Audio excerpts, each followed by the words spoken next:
Bonjour à tous. Pour parler du De Havilland Vampire, on a eu l'idée d'aller retrouver Jean Pinet. Vous vous souvenez, Jean Pinet, c'était le pilote d'essai du Concorde, le premier à avoir fait passer le mur du son au Concorde, c'était en 69.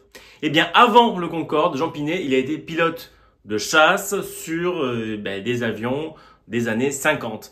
Et entre autres, le De Havilland Vampire. Donc on a été allé le voir, on l'a interrogé sur cet avion-là.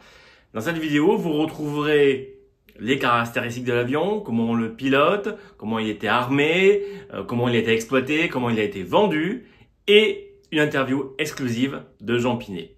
Ça a été mon premier avion d'armes venant des États-Unis, où j'avais été donc formé sur le T-33, qui était un avion à réaction quand même, qui est dérivé du P-80, F-80, je ne me rappelle plus au juste, qui avait sévi dans la guerre de Corée. Je me suis retrouvé donc avec cet avion qui était de conception quand même antérieure à celle du T-33, puisque c'était en fin de la Deuxième Guerre mondiale. Il a été conçu donc au Royaume-Uni.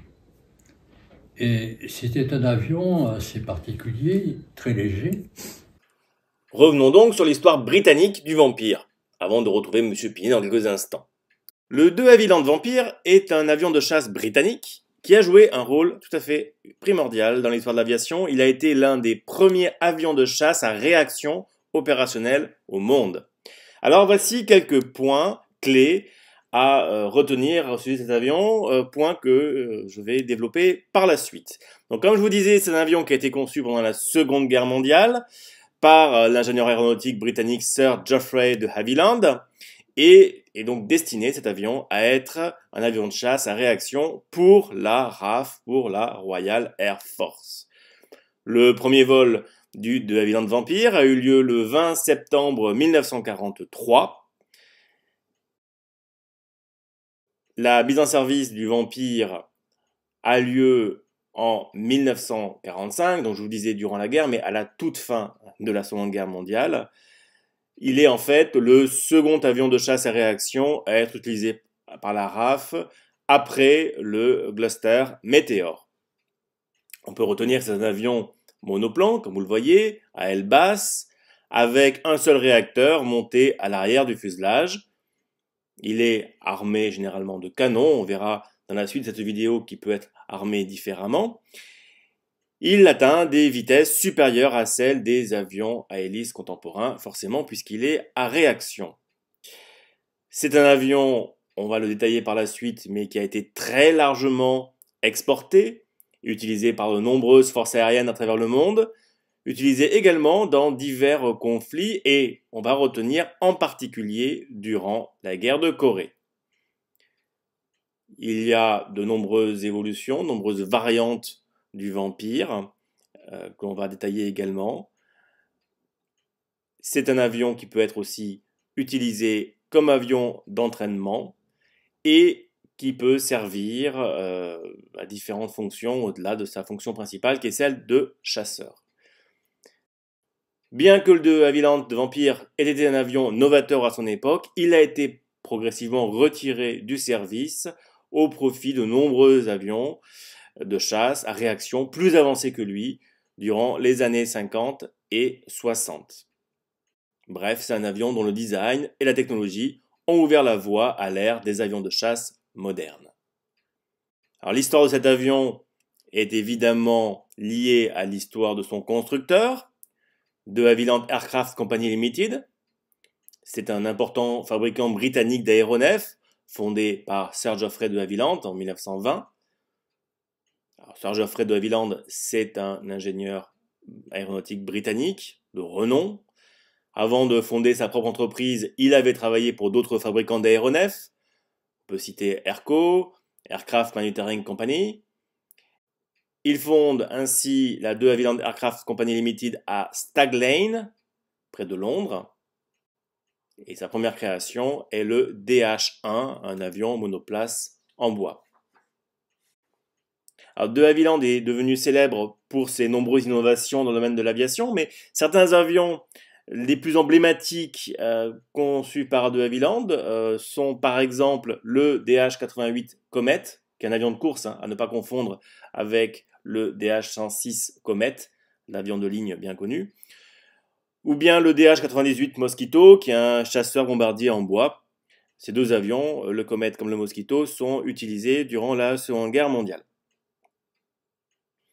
De Havilland utilise des matériaux légers, comme le bois contreplaqué par exemple. Le Mosquito dont je vous parlais à l'instant a été construit principalement en bois, ce qui lui conférait une vitesse et une agilité exceptionnelles. Mais de Havilland a également connu du succès dans le domaine civil. Il a produit le DH-106 Comet, l'un des premiers avions de ligne à réaction commerciale, et je vous renvoie sur une autre vidéo Aero Masterclass sur le Comet, donnée par Guillaume de Sion. Et plus tard, en 1960, de Havilland a fusionné avec Hawker Siddeley Aviation pour former la Hawker Siddeley Group, laquelle en 1977 a été nationalisée et intégrée à British Aerospace, c'est-à-dire aujourd'hui BAE Systems. Bref, au sujet de Havilland, eh bien, c'est une compagnie importante pour l'histoire de l'aviation britannique, avec de nombreux avions notables. Et le nom de Havilland perdure grâce à des avions comme le de Havilland Canada DHC de Beaver. Et je vous renvoie sur la vidéo que Renald Fortier nous a offerte récemment sur cet avion. Pour en revenir au de Havilland Vampire, parlons de son premier vol. Alors le premier vol a eu lieu le 20 septembre 1943. C'est une étape importante dans l'histoire de l'aviation car le Vampire est l'un des premiers avions de chasse à réaction opérationnelle au monde. Alors on peut parler un peu de ce vol inaugural, donc le 20 septembre 1943, le prototype du de Havilland Vampire qui porte le numéro de série DG202/G effectue son premier vol depuis l'aérodrome de Hatfield au Royaume-Uni. Le pilote est Geoffrey de Havilland Jr., c'est-à-dire le fils de Sir Geoffrey de Havilland, le fondateur de Havilland Aircraft Company. Alors pourquoi c'est le fils? Parce que c'est une tradition pour de Havilland Jr. de piloter les premiers vols des avions de la société. Alors ce proto est équipé d'un seul moteur à réaction de Havilland Gobelin, conçu par l'ingénieur Frank Halford. C'était un monoplan à aile basse avec un design relativement conventionnel pour l'époque. Ce vol inaugural est un succès. L'avion montre ses capacités à réaction et souligne ainsi le potentiel des avions de chasse à réaction dans le domaine militaire. Parlons à présent des performances opérationnelles de cet avion. Le de Havilland Vampire était un avion de chasse à réaction. Alors à retenir, sans entrer dans le détail, quelques-unes des caractéristiques techniques et des performances du de Havilland Vampire. Au niveau de la motorisation, eh bien, le Vampire était propulsé par un moteur à réaction de Havilland Gobelin. Ce moteur, conçu comme on l'a dit par Frank Halford, était monté à l'arrière du fuselage. Il s'agissait d'un moteur à flux axial, une configuration courante pour les premiers avions à réaction. Ce moteur donnait une vitesse à cet avion d'environ 800 km/h, ce qui est considérablement plus élevé que celle des avions à hélice de l'époque. Donc ça, la transition vers la propulsion à réaction a considérablement augmenté la vitesse des avions de chasse et c'est donc une révolution technologique. Et au niveau du plafond opérationnel du Vampire, eh bien l'avion pouvait monter à 12 000 mètres, c'est-à-dire 40 000 pieds, ce qui permettait d'opérer à des altitudes élevées et donc au niveau de la chasse d'obtenir des avantages tactiques. En ce qui concerne l'autonomie, la portée opérationnelle du Vampire était d'environ 800 km, 500 miles, ce qui permettait de mener des missions sur des distances significatives. Au niveau de l'armement, mais ce point on va le détailler un peu plus tard, le Vampire était généralement équipé de 4 canons Hispano de 20 mm, 2 de chaque côté du fuselage. Alors ça, c'était une configuration d'armement assez standard pour de nombreux avions de chasse de l'époque. Et le Vampire était apprécié pour sa maniabilité, son agilité, son design aérodynamique combiné à une bonne réponse aux commandes de vol en faisait un avion très manœuvrable. C'est aussi un avion dont l'utilisation est polyvalente. Bien que conçu initialement comme un avion de chasse, le Vampire a également été adapté à d'autres rôles, tels que la reconnaissance et l'entraînement. Ce qui souligne sa polyvalence et son adaptation à différents besoins opérationnels. L'histoire est affaire de relativité. Aujourd'hui, avec nos yeux de 2024, on se dit que le Vampire est révolutionnaire, puisque c'est un avion de chasse à réaction, un des premiers. Mais nous sommes allés demander à Jean Pinet ce qu'il en pensait. Lui, il a piloté des 2 avions de Vampire dans les années 50. Or, à cette époque-là, l'évolution technologique est telle que 6, 7 ans, 8 ans après le lancement du Vampire, déjà cet avion est dépassé, et c'est ce qu'il nous explique. Il n'allait pas très haut, il n'allait pas très vite, il était fabriqué en bois. Hein. C'était un avion en bois, un avion bipoutre. On ne parlait pas de pressurisation non plus. Hein. Je venais du T-33 où on fermait la verrière avec un moteur électrique, avec un switch. Et là, il fallait une manivelle, et pour accrocher le total, il y avait une espèce de ficelle, enfin de lit, hein, qu'on accrochait à la poignée, afin que la poignée ne s'ouvre pas. Donc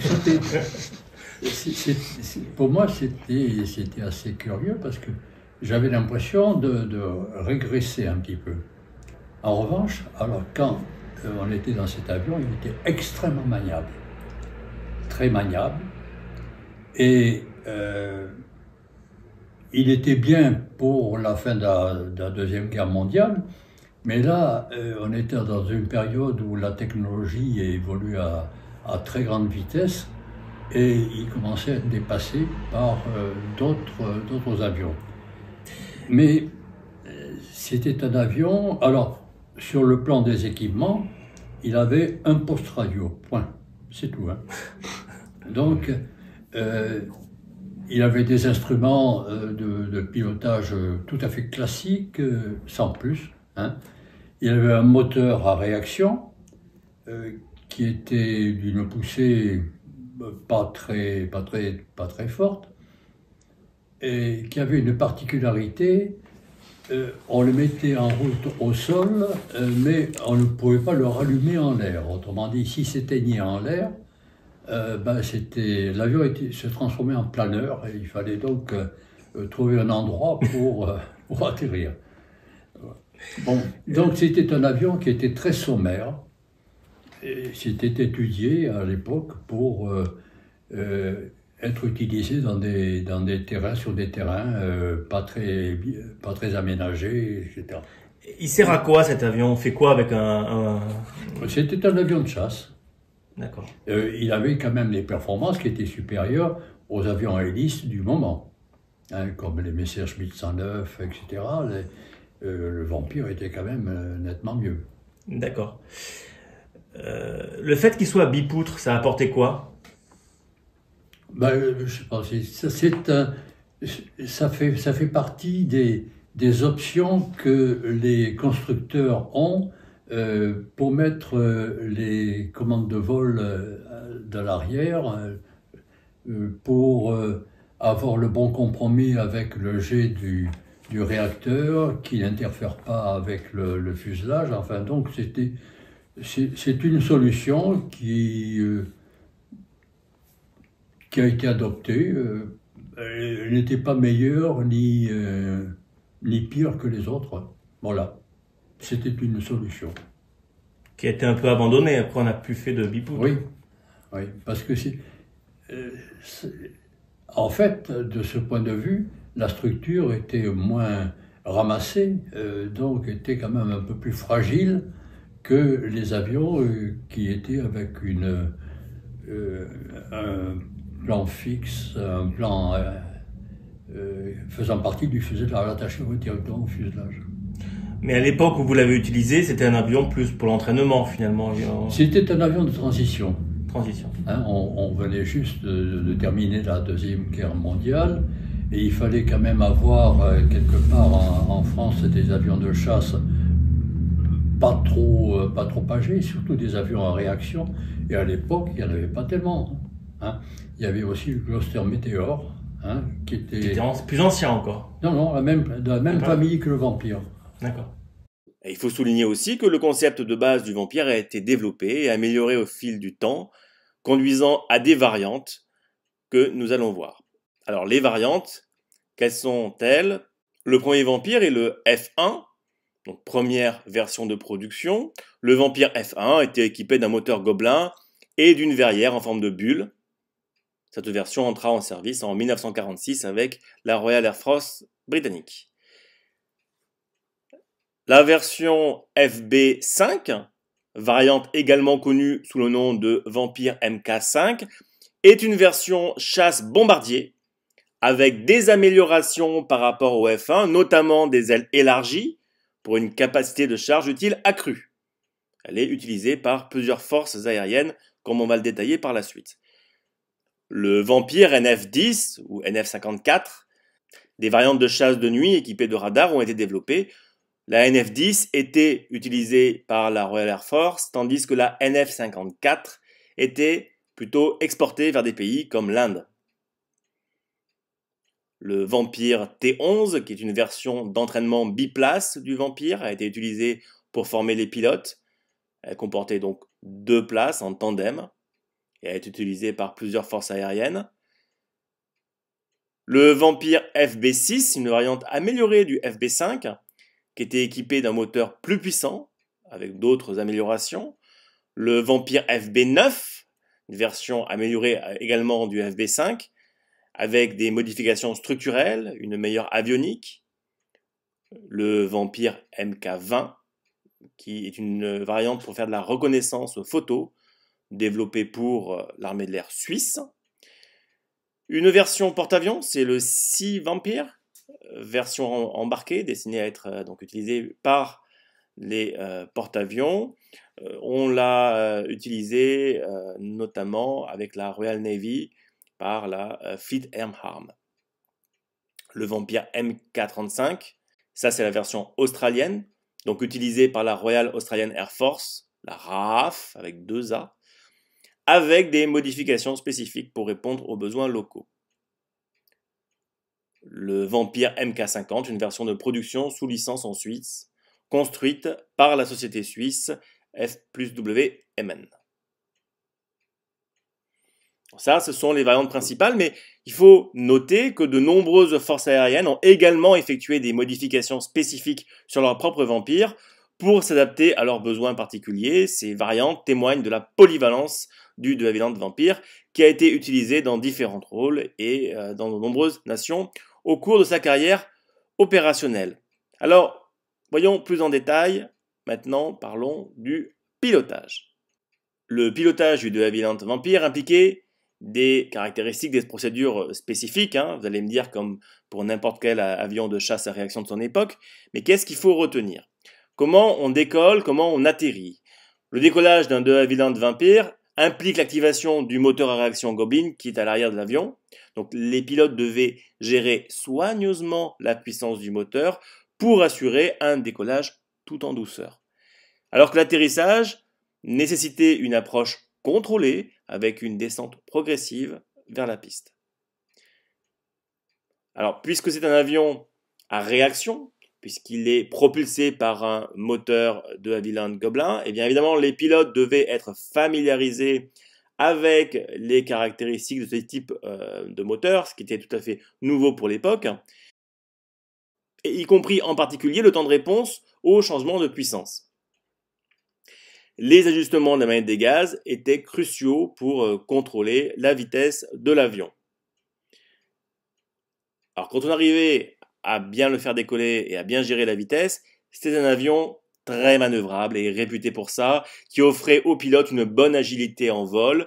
Cela permettait d'effectuer des virages serrés, des manœuvres dynamiques, et ça, c'était un vrai avantage tactique.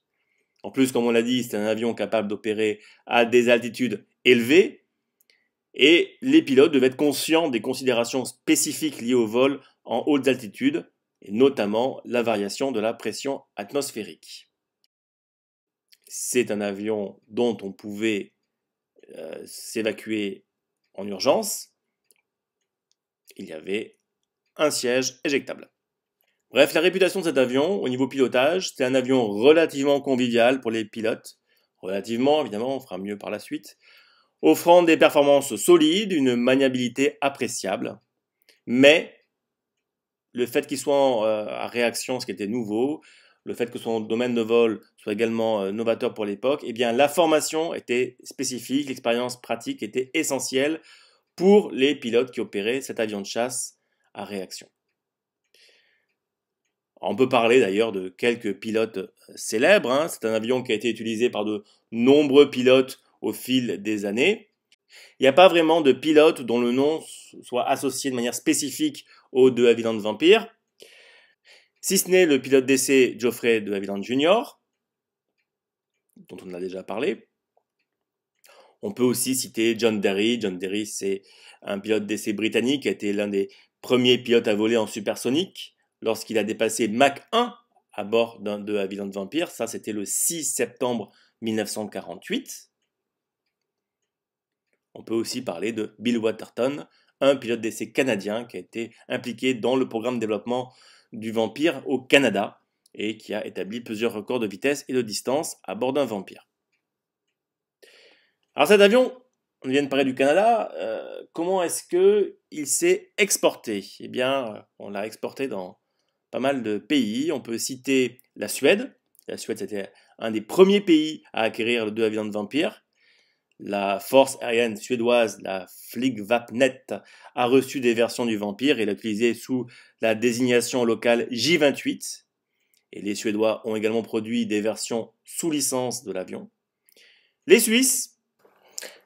Et en parlant des Suisses, on salue au passage Guillaume de Sion, contributeur helvète à la chaîne, à qui on doit d'excellentes vidéos sur le DC-10 par exemple, ou l'exploitation du Concorde. Guillaume, si tu nous écoutes, n'oublie pas de nous envoyer tes prochaines vidéos, merci. La Suisse a également été un utilisateur important du de Havilland Vampire. La force aérienne suisse a acquis donc des Vampires pour ses besoins opérationnels et ces avions ont été utilisés pendant plusieurs années avant d'être progressivement retirés du service. On a parlé de l'Australie, qui a acquis des Vampires pour la RAAF, la Royal Australian Air Force, qui ont été utilisés principalement dans un rôle d'entraînement. Le Canada, l'avion a été exploité par la Royal Canadian Air Force, la RCAF. La force aérienne indienne, l'Indian Air Force, a utilisé l'avion dans divers rôles, notamment en tant qu'avion de chasse. Et la France, me direz-vous? Eh bien, la question des vampires dans l'armée française sera traitée dans une très prochaine vidéo par Nicolas Delemos. Pensez donc à vous abonner si ça n'est déjà fait pour ne pas rater cette vidéo de Nicolas Delemos. Avion de chasse, parlons donc des conflits. Le de Havilland Vampire est un avion qui a été utilisé dans plusieurs conflits et guerres, bien que son service opérationnel principal ait été postérieur à la Seconde Guerre mondiale. On a vu qu'il a été construit à la fin de la Seconde Guerre mondiale. Alors, quelques exemples que nous pourrions donner de l'utilisation dans des conflits. L'exemple le plus connu, c'est la guerre de Corée, entre 1950 et 1953. Le de Havilland Vampire a été déployé pendant la guerre de Corée par les forces des Nations Unies, notamment la Royal Australian Air Force, la RAAF, et la Royal Canadian Air Force, la RCAF. Il a été principalement utilisé pour des missions d'appui aérien rapproché, également des missions de patrouille. On peut parler également des conflits coloniaux. Le Vampire a été utilisé dans divers conflits coloniaux impliquant les forces britanniques, notamment dans les années 50 en Malaisie, lors de la lutte contre les guérilleros communistes. Il a été utilisé pour des missions de reconnaissance et d'appui aérien. Durant la guerre israélo-arabe de 1948, Israël a utilisé des de Havilland Vampire pendant la guerre d'indépendance, donc de 48-49. Ces vampires ont été utilisés dans des missions d'attaque au sol et de reconnaissance. On peut également parler de la guerre franco-indo-chinoise entre 46 et 54. Les forces françaises ont utilisé le vampire dans la guerre franco-indo-chinoise. Ces avions ont été employés pour des missions de reconnaissance et d'appui aérien dans la région. Alors je dois mettre un petit bémol, une petite interrogation. La question de la participation des vampires à cette guerre n'est pas tout à fait garantie. J'ai trouvé des sources contradictoires.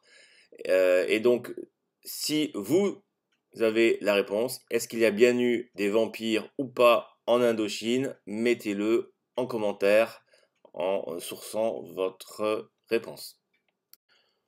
On retrouve du vampire durant la guerre de Suez en 56.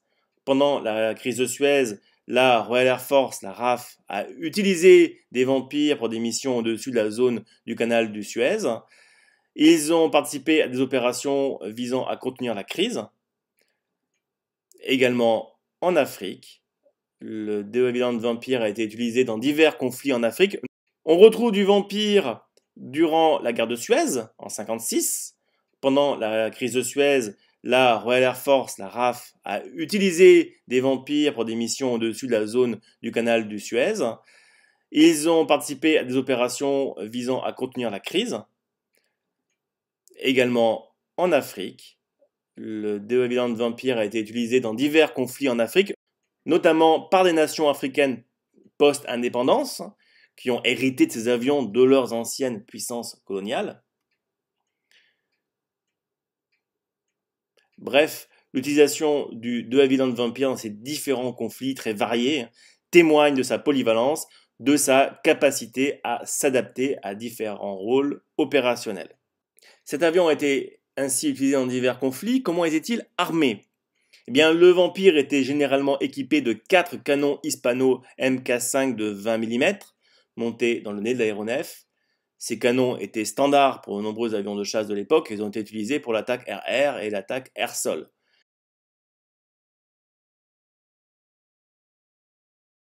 Mais certains modèles du Vampire pouvaient également transporter des charges externes sous les ailes pour des missions d'attaque au sol. Ces charges externes pouvaient inclure des bombes légères, des roquettes ou d'autres types de munitions pour des missions spécifiques. Enfin, les canons Hispano Mk5 de 20 mm utilisaient généralement des obus explosifs incendiaires. Ces projectiles étaient efficaces contre les avions ennemis et pouvaient causer des dégâts tout à fait significatifs. Il faudrait aussi évoquer les crashs de Havilland Vampire. Le de Havilland Vampire était impliqué dans plusieurs incidents et accidents au cours de sa carrière. Certains de ces accidents étaient liés à des problèmes inhérents au développement précoce des avions à réaction, mais d'autres étaient attribuables à des erreurs humaines, des conditions météo défavorables, des problèmes techniques. Alors voilà quelques exemples de crash de Havilland Vampire que l'on peut citer. Tout d'abord, il y a l'accident de 46 à Farnborough. En 1946, lors d'un spectacle aérien à Farnborough, un de Havilland Vampire prototype s'est écrasé, entraînant la mort du pilote Geoffrey de Havilland Jr., donc le fils du patron de Havilland, donc également le pilote d'essai du Vampire. Il a trouvé la mort lors d'un spectacle aérien.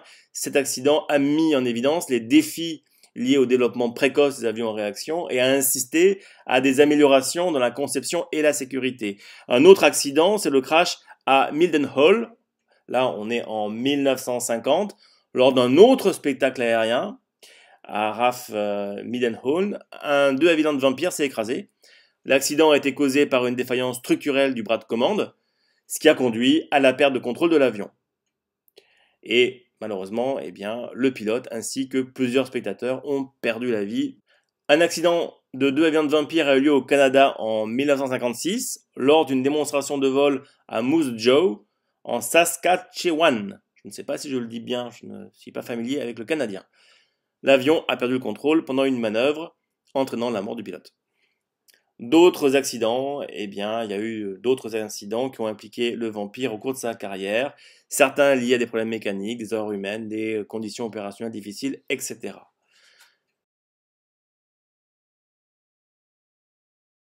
Mais, malgré ces incidents, le vampire a connu une carrière opérationnelle longue et a été utilisé, comme on l'a vu, par de nombreuses forces aériennes à travers le monde.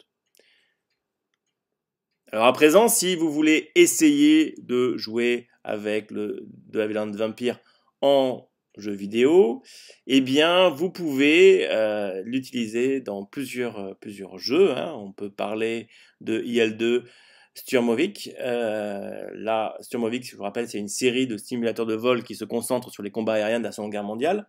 Et dans la version Battle of Bodenplatte, les joueurs peuvent piloter un vampire dans des missions historiques, donc basées sur des événements réels. Également War Thunder.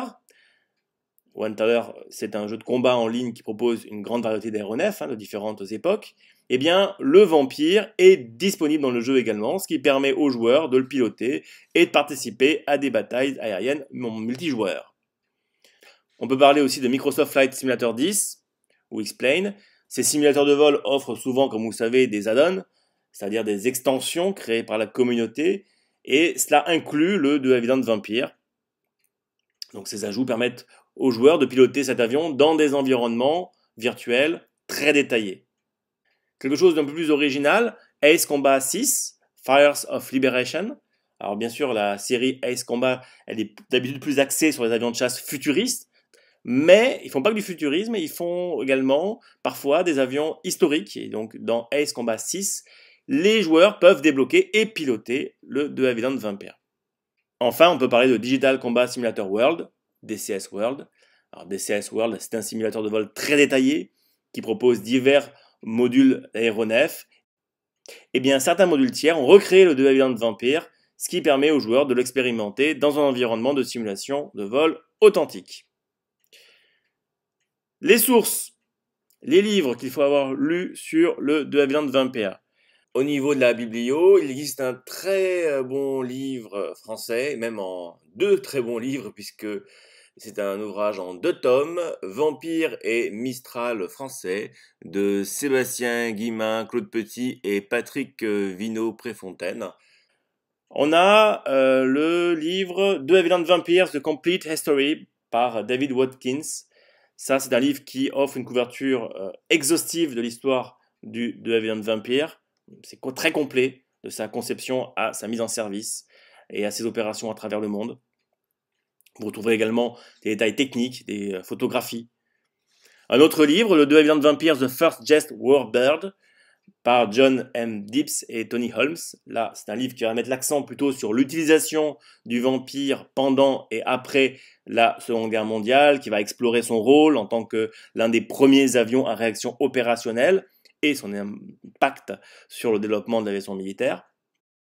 Un autre livre, le The Havilland Vampire, An Illustrated History, par David Oliver. Alors, beaucoup de livres anglais cette fois-ci, mais c'est logique, c'est un avion britannique.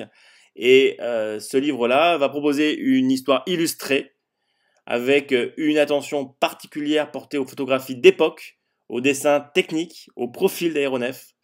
Donc ça va vous donner un aperçu très visuel et très complet de l'avion. Vous avez The Havilland Vampire par Keith Darling, juste le nom tout simple. Ça, c'est un livre qui fait partie de la série Crowwood Aviation Series et qui couvre le The Havilland de manière concise. On va aborder la conception, les variantes, les opérations de l'avion. Et de manière plus détaillée, vous avez également Vampires The Complete Guide par Wayne Metza.